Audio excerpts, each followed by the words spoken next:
Nuevamente, buenas noches a todos. Hoy, por una coincidencia no buscada, estamos celebrando la presencia del doctor De Vol entre nosotros y el 208 aniversario del Cabildo Abierto de 1810. En ese Cabildo Abierto, que es una fecha que habitualmente se recuerda poco, es cuando nació el germen de lo que 50 años después sería lo que llamamos Argentina. 251 cabildantes, criollos y españoles, discutían ideas que se llegaron a plasmar muchos años después de mucha sangre, de mucho dolor, de mucho acero. Y esa idea inicial del año 1810 tuvo propulsores que le dieron vida a lo largo de esos largos años. Obviamente recordamos a San Martín, a Belgrano, a Alberdi y a Sarmiento. Y digo Sarmiento con cierto tono porque la vida del doctor De Vol está muy vinculada con Sarmiento, tanto que él es un especialista en el tema y seguramente va a hacer alguna evocación de su figura. El doctor De Vol fue a la escuela primaria, a la escuela llamada José María Torres, que es la primera escuela normal fundada por Sarmiento en Paraná. Escuela con la idea de formar maestros que a su vez enseñaran al resto de la población. Y concluyó su enseñanza secundaria en la escuela Domingo Faustino Sarmiento. De manera que pareciera que hay un sino en su vida que lo vincula a lo largo de todo el resto de su vida con la educación. Después de esa formación, naturalmente, vinieron los años de la universidad. En la universidad hay un dato que también nos hermana, y es que fue alumno de la Universidad Nacional de Rosario, donde estuvo poco tiempo porque el desorden de la politiquería impedía el aprendizaje. Y eso motivó que un joven nacido en Paraná hiciera su carrera en Córdoba. En esa universidad, la carrera de bioquímica era sumamente compleja, con 32 materias, donde, entre otros temas, había una asignatura que era clínica médica. Y esa formación tan intensa, tan amplia, tan versátil, le dio una plasticidad en sus dominios, donde un bioquímico graduado además tenía capacidades de comprender los problemas de la clínica y sobre todo los problemas de la histopatología. Es decir, la química y la morfología microscópica fueron los instrumentos que lo llevaron a la culminación de su vida científica con el descubrimiento de los péptidos atriales natriuréticos, que comenzó, él lo va a contar muy bien, en esas partículas llamativas de las aurículas que habían sido analizadas hasta por un premio Nobel, por Palade, que hizo una descripción muy detallada, pero que no pudo darles una jerarquía funcional. Y el mérito del doctor De Vol es justamente ese, encontrar las partículas, describirlas morfológicamente y explicar con ensayos muy simples el papel fisiológico y la interpretación dentro de un esquema de regulación muy precisa del volumen circulante, del retorno venoso y de la respuesta a la plétora. De manera que esto nos habla de la personalidad del doctor De Vol, del curso de su vida, y nos hace reflexionar en algo que es muy curioso, que pasa con muchos científicos. Su formación original, inicial, le sirvió para su desarrollo ulterior como gran científico. Un poco lo que pasó también con De Robertis, o lo que pasó con Milstein. De manera que si acompañamos al poeta que dice que lo que el árbol tiene de florido vive de lo que lleva enterrado, debemos reconocer que lo que el doctor De Vol adquirió en Argentina, fundamentalmente en la Universidad Nacional de Córdoba, le sirvió para todo el resto de su vida, y por eso debemos enorgullecernos, porque es argentino y porque además tenemos universidades que son capaces de formar científicos de nivel internacional. Dicho esto, doctor De Vol, lo invito a que nos cuente, le agradecemos muchísimo su presencia, que nos va a ilustrar no solamente en esta reunión, sino a través de la filmación en otra gente que a lo mejor no pudo llegar. Muchas gracias. Bueno, muchas gracias a usted, doctor. Muy generosa su introducción. Usted sabe que es siempre un placer venir a Argentina, hablar del trabajo que hice y ciertamente la base de ese trabajo es lo que aprendí en este país. Me tengo que disculpar también, como le decía a usted, que el castellano me patina, así que si se escapa alguna palabrita o si me demoro, me perdonan por eso. Decidí empezar la charla con una revisión histórica, no necesariamente muy erudita, pero es una cosa que yo siempre digo que si no se sabe la historia de las cosas, en realidad no se las comprende. Y bueno, en uno de esos momentos de preparación de conferencias decidí irme hacia atrás en la historia y ver qué es lo que pasó primero conmigo.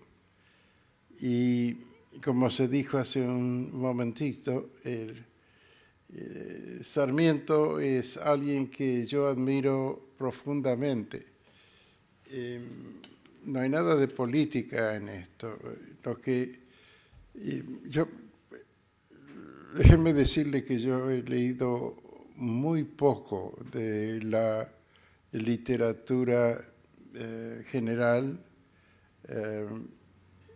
Siempre he estado leyendo cosas técnicas, pero un día decidí ver qué es lo que había hecho Sarmiento por circunstancias X. Y compré el libro que se llama Viajes de Sarmiento.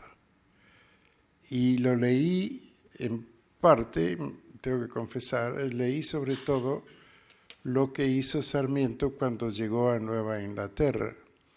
Cuando llegó a Nueva Inglaterra, Sarmiento miró qué es lo que estaba pasando y en un par de semanas que estuvo ahí,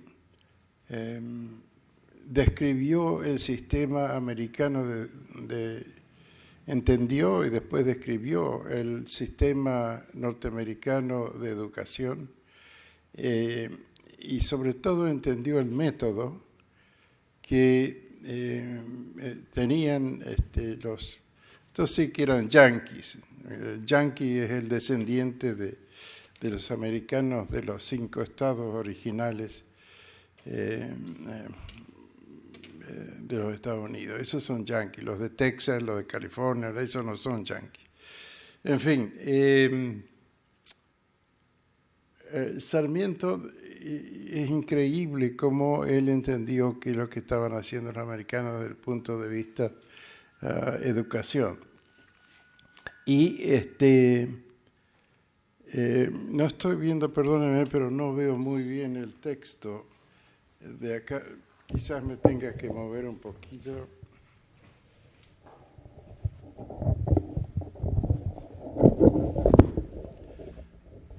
Bueno,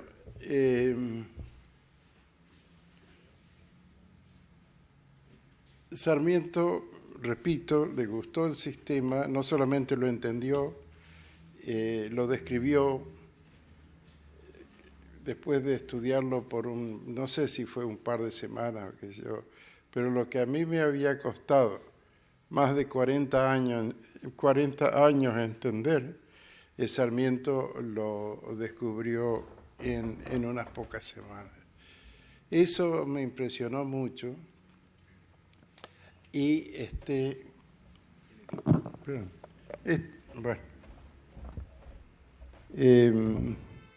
y por lo tanto, como les digo, quise leer un poquito más sobre esta gente.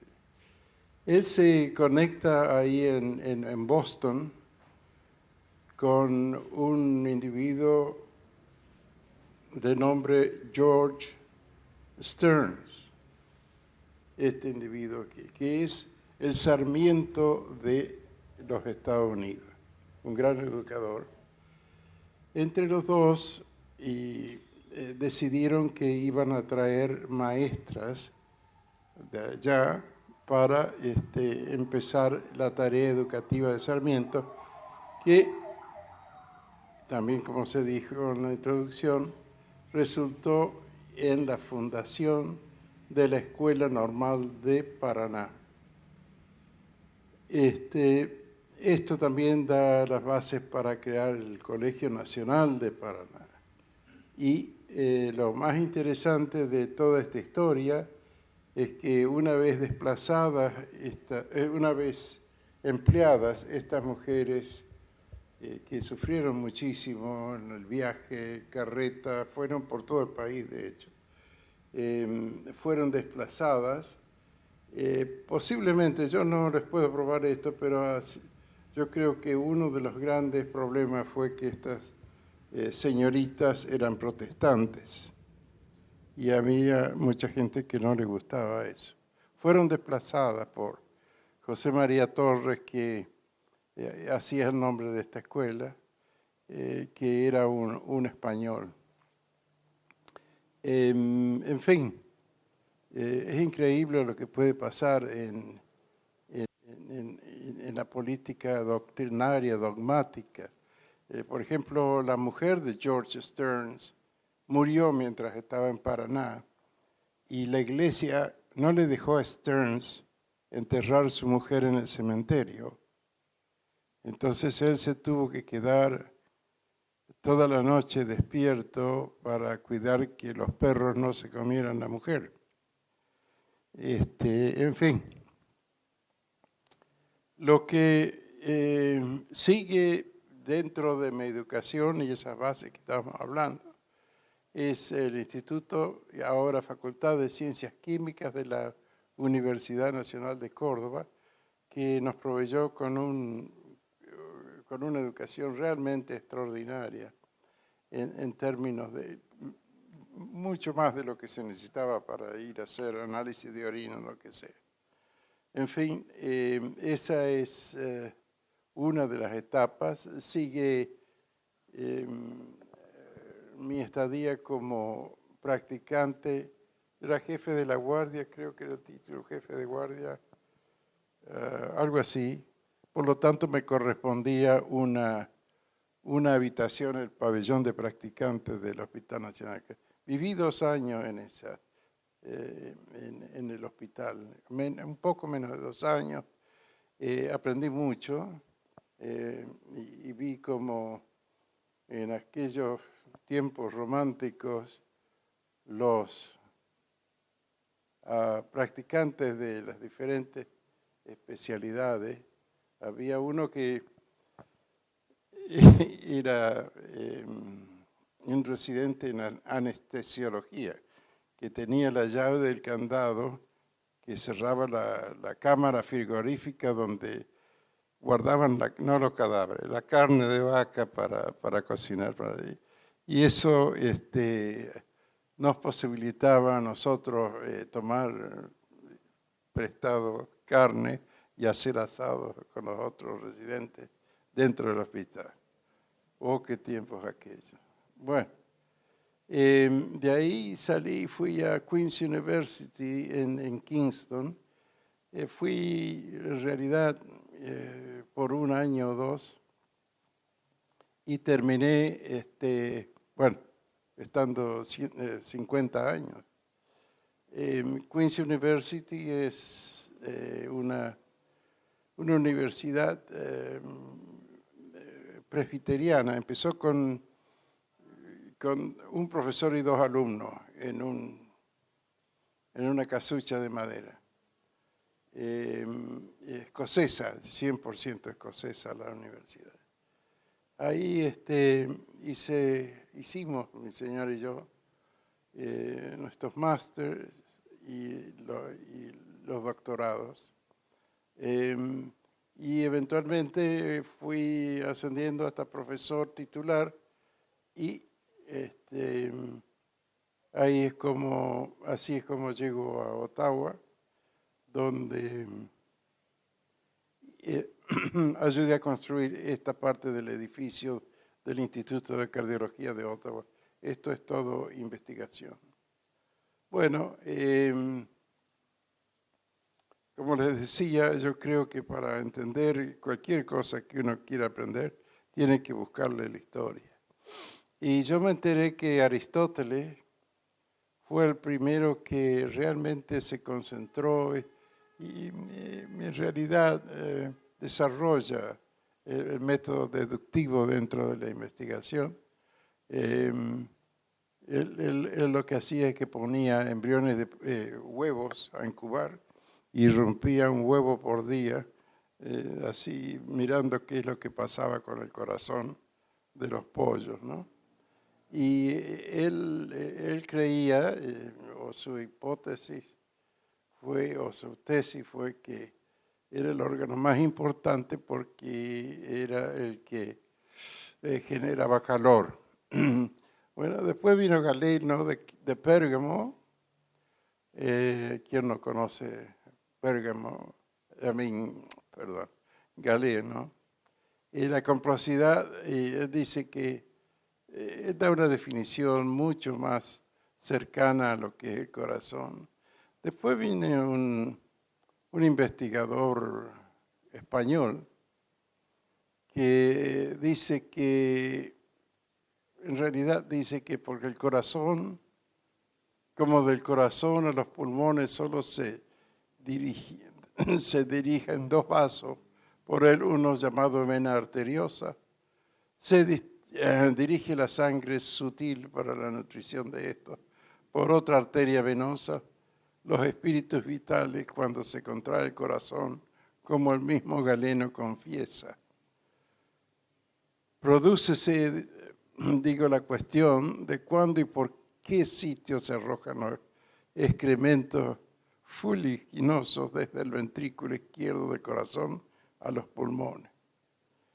Y dice, él no lo entendía cómo funcionaba todo esto. Entonces dice que si verdaderamente del corazón surge el odio y la pasión, el temor, el terror y la tristeza, y si de él surge la vergüenza, la satisfacción y la alegría, ¿por qué yo tengo que decir más?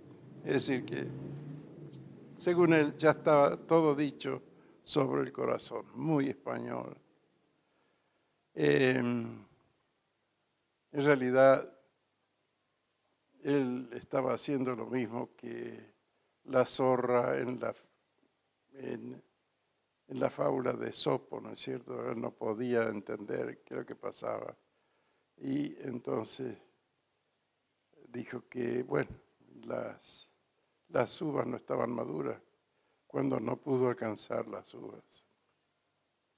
Entonces viene la evolución del paradigma cardíaco, que realmente toma un impulso más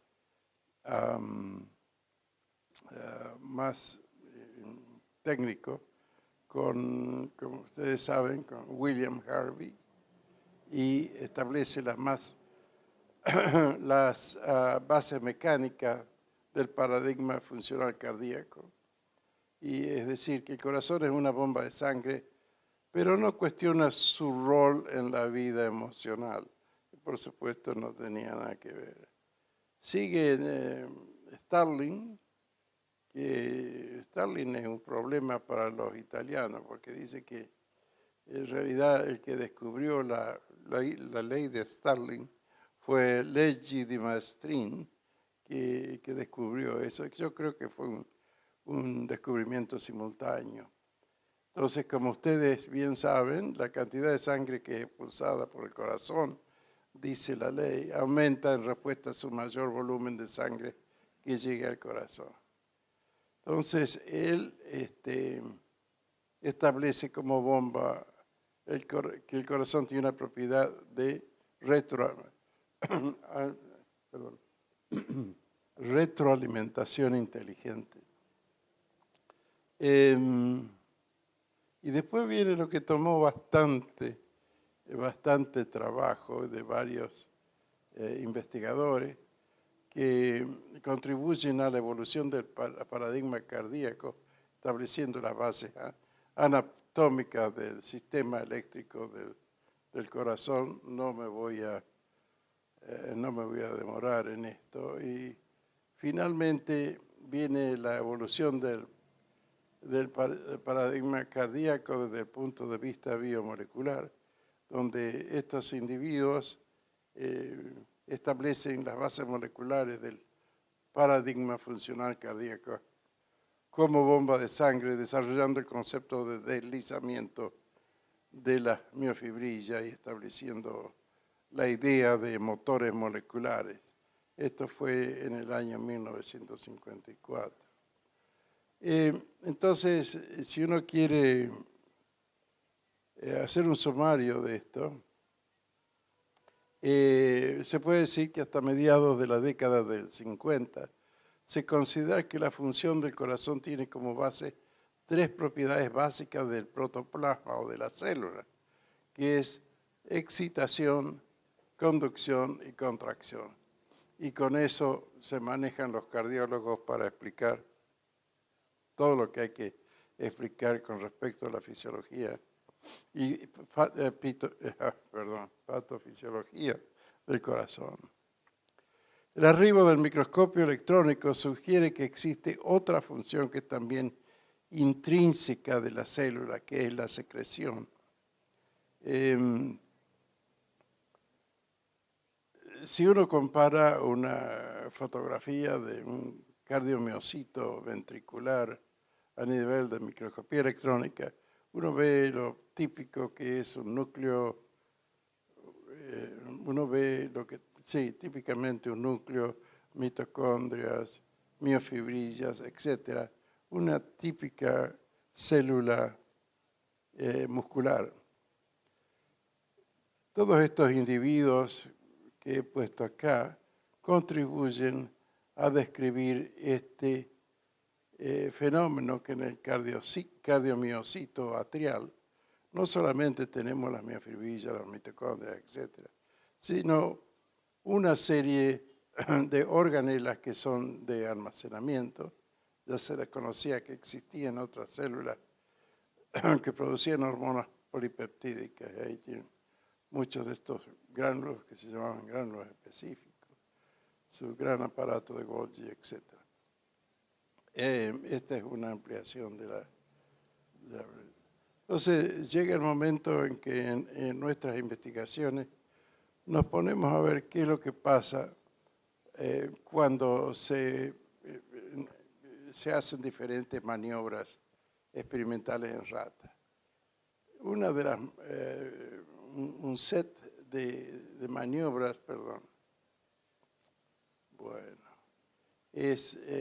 involucran cambios en el balance hidroelectrolítico de estos animales, donde se ven que hay cambios grandes en la función, en el número de gránulos que se ven en estas células.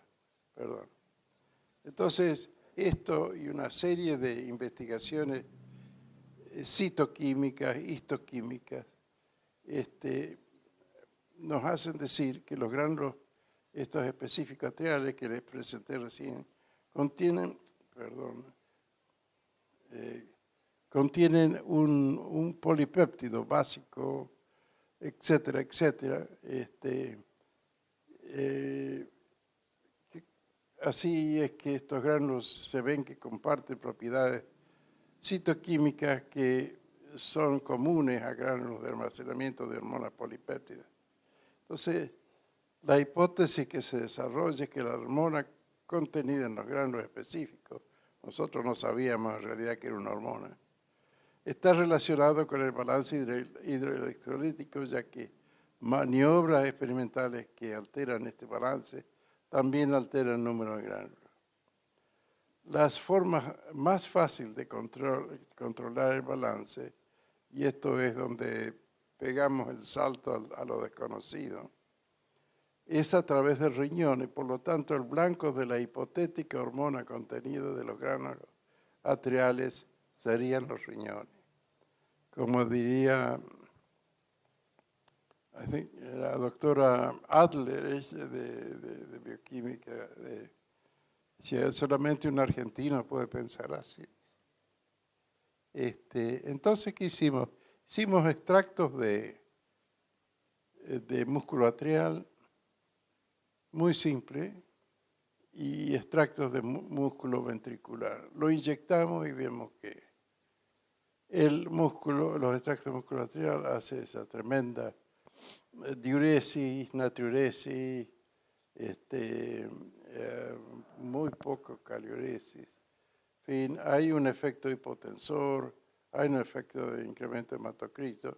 Después nos enteramos que es porque estos péptidos mueven líquido del espacio intravascular al extravascular. En fin, entonces esta natriuresis nos hace nombrar esta hipotética hormona como factor natriurético atrial. Eventualmente llegamos a la aislación de 3 péptidos. Gracias a, de nuevo, volvamos a esa educación increíble, proveía, que fue dada, nos fue dada por la Universidad Argentina, llamémosle en general. Nosotros fuimos los primeros en aislar este péptido, que se llama ahora más comúnmente péptido ANP, ¿no? Péptido natriurético atrial. Nosotros fuimos los primeros en reportarlo, a pesar que estábamos peleando contra todo el mundo, los japoneses, los americanos, etc. Los japoneses fueron segundos, hicieron esta aislación, esta determinación de la estructura de estos péptidos en 1984, menos de un año antes. También se descubren, y eso ya no es trabajo nuestro, los receptores de estos péptidos, para estos péptidos, y entonces desarrollamos una preparación in vitro donde vemos para ver qué es lo que está pasando con diferentes estímulos en el músculo atrial. Perdón.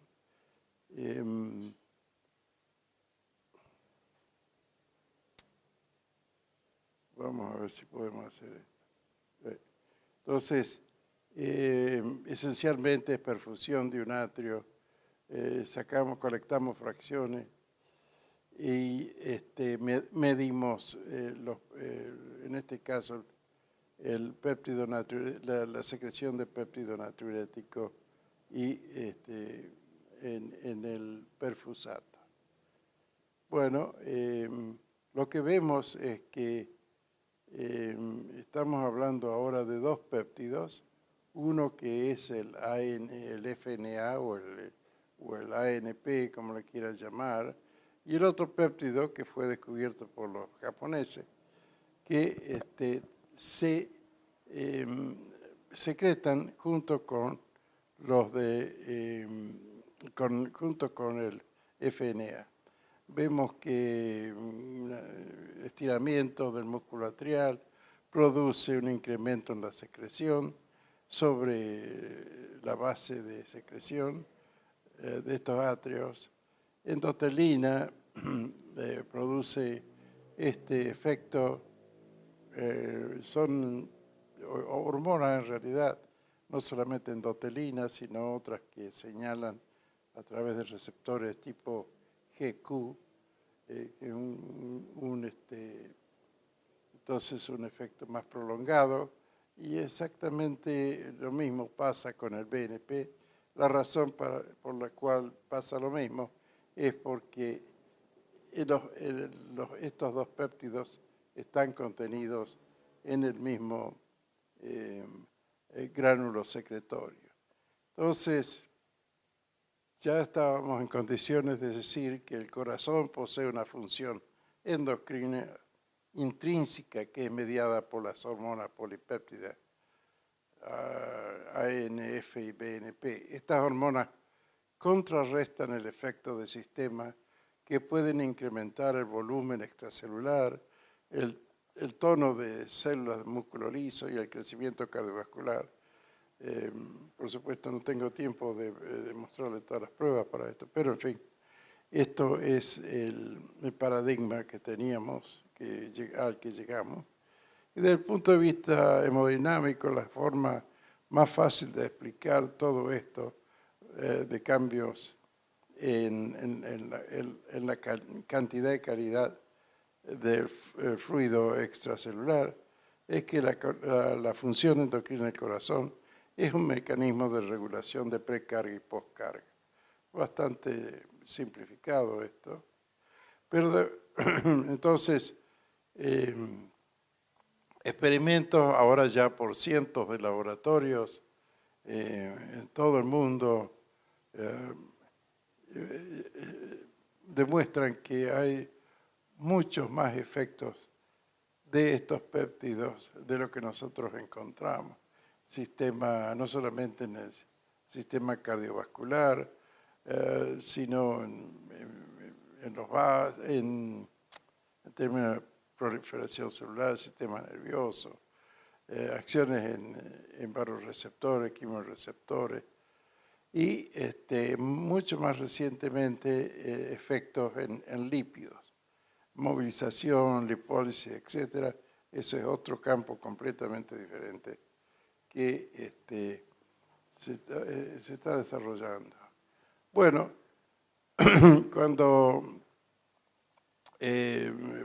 pasamos a la función patofisiológica, nuestra idea era que cuando vamos a insuficiencia cardíaca, por supuesto,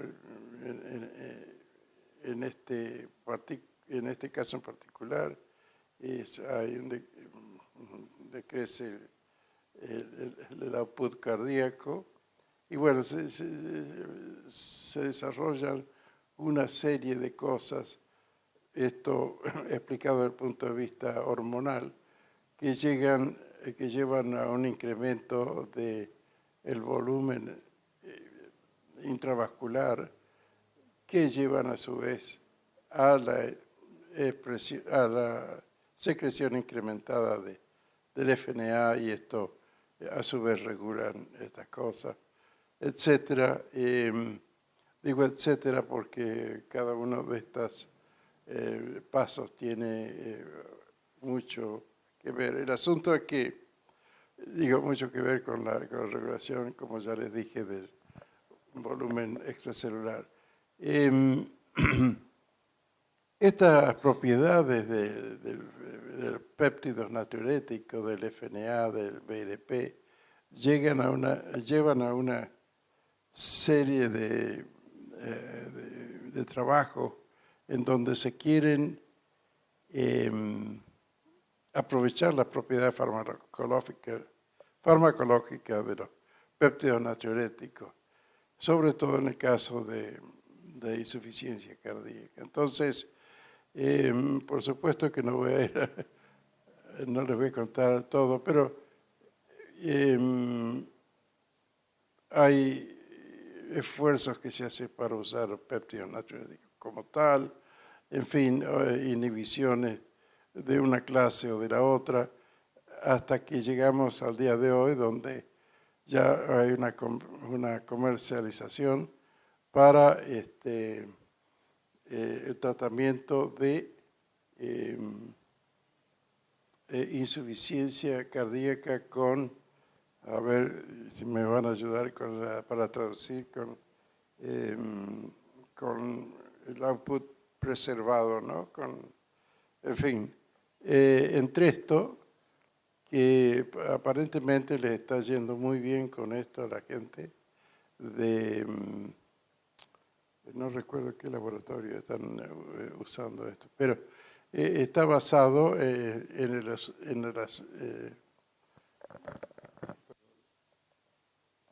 la utilización de valsartán y sacubril, que es un inhibidor de la destrucción de los péptidos natriuréticos. Por supuesto, valsartán es un angiotensin receptor blocker. Si no les hablo en inglés por ahí, vamos a estar toda la noche. Nosotros hemos hecho trabajos en donde para aumentar la vida media del péptido natriurético, que es de segundos en realidad, unimos el FNA en este caso a albúmina de suero humano. Entonces, con el objeto de extender la vida media de este péptido a los más o menos 20 días, que son la vida media de la albúmina.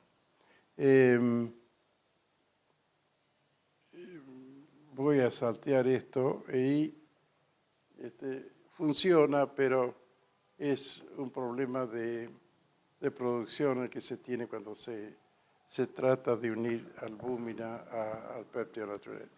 Lo vamos a dejar de lado, eso no es problema de esta audiencia.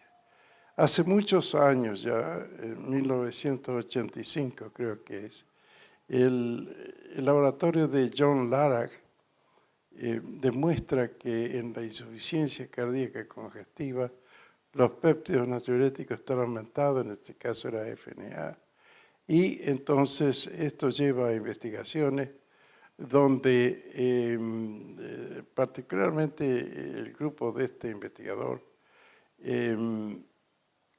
demuestra que los niveles en este caso de péptido natriurético tipo B, el BNP, es proporcional al grado a la clase que se le asigna a la insuficiencia cardíaca de acuerdo con la Asociación del Corazón de New York. Eso ha traído una enorme actividad comercial y bueno, sabrán algunos de ustedes que están en la parte de cardiología que en el workup de insuficiencia cardíaca, ahora en muchos países es obligatorio hacer este dosaje de BNP. Y bueno, nos alegramos muchísimo. A nosotros no nos toca nada de los, en este caso es Roche, que está haciendo millones de dólares, ¿no? En fin, tenemos la gloria. Entonces, como al final del día, los péptidos natriuréticos como biomarcadores de enfermedad cardíaca tienen varias aplicaciones, como ustedes pueden ver acá, detección temprana de insuficiencia cardíaca, identificación de disfunción ventricular izquierda después de un infarto, estratificación para terapias con inhibidores de ECA, en algunos casos por lo menos, pronóstico en síndromes coronarios agudos, detección de hipertrofia ventricular en hipertensión arterial, diagnóstico de hipertrofia en cardiomiopatía obstructiva, identificación de ancianos propensos a insuficiencia cardíaca y pronóstico y diagnóstico de rechazo de arotrasplante cardíaco. Y eso es interesante porque en una serie de experimentos nosotros determinamos y, digamos, descubrimos que cuando hay un rechazo del trasplante, sube el BNP pero no sube el FNA. En este caso lo que estoy mostrando es los niveles de sangre de BNP y los niveles en sangre del FNA. Ustedes ven que el amarillo, que es FNA, no cambia en estos pacientes desde el preoperativo. Este es un solo paciente, digamos, es un ejemplo a través de la evolución en el tiempo. Sin embargo, cuando hay rechazo significativo, hay un incremento del BNP en sangre. Son muy interesantes porque trae las citoquinas dentro de este problema de identificar la función de estos péptidos. Este caso es, les muestro unos experimentos en ratas donde con miocarditis autoinmune y el efecto del receptor ARB, ¿no? El bloqueador del receptor de angiotensina, olmesartán. Entonces, esto es un ventrículo normal, esto es un ventrículo en que se indujo esa miocarditis autoinmune y este bloqueador en particular completamente cura esa reacción inflamatoria. De nuevo, se ve acá, y esto es para demostrar que no solamente en humanos pasa lo que les dije con respecto al BNP. En estos animales los valores del BNP, del FNA, no cambian con respecto al control cuando se produce la miocarditis o cuando se lo trata con olmesartán. Sin embargo, para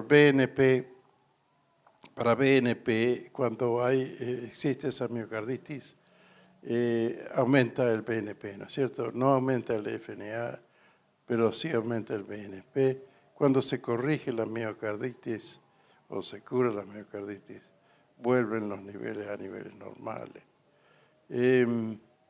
Entonces,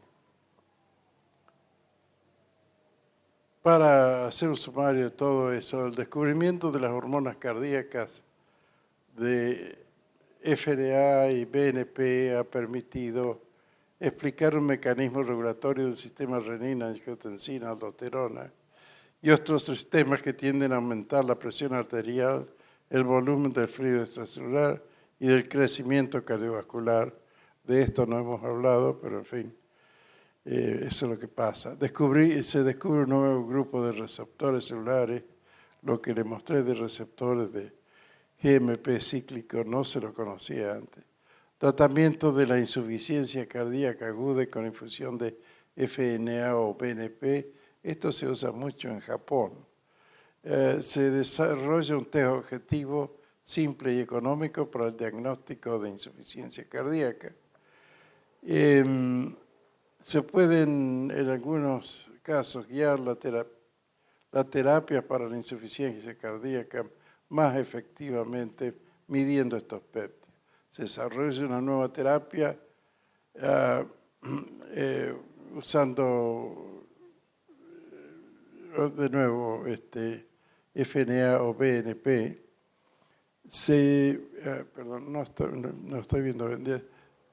Se puede diagnosticar y pronosticar el rechazo del corazón trasplantado y así se exploran de nuevo nuevas funciones de estas hormonas en diferentes procesos celulares. Bueno, la pregunta es ¿qué hemos aprendido epistemológicamente al descubrir la función de los péptidos atriales?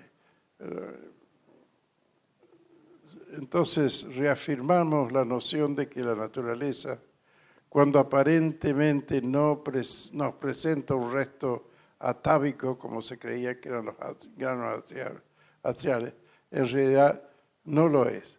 Para entenderlo se lo debe analizar como una parte funcional de nuestro universo que no ha burlado la evolución, sino que representa un desafío para descubrir una función impensada. De esto también se desprende la importancia de la investigación básica, la investigación científica básica. Y como dijo este hombre, en ciencia no hay problemas exhaustos, sino científicos exhaustos. Bueno, y eso es todo. Gracias por su atención.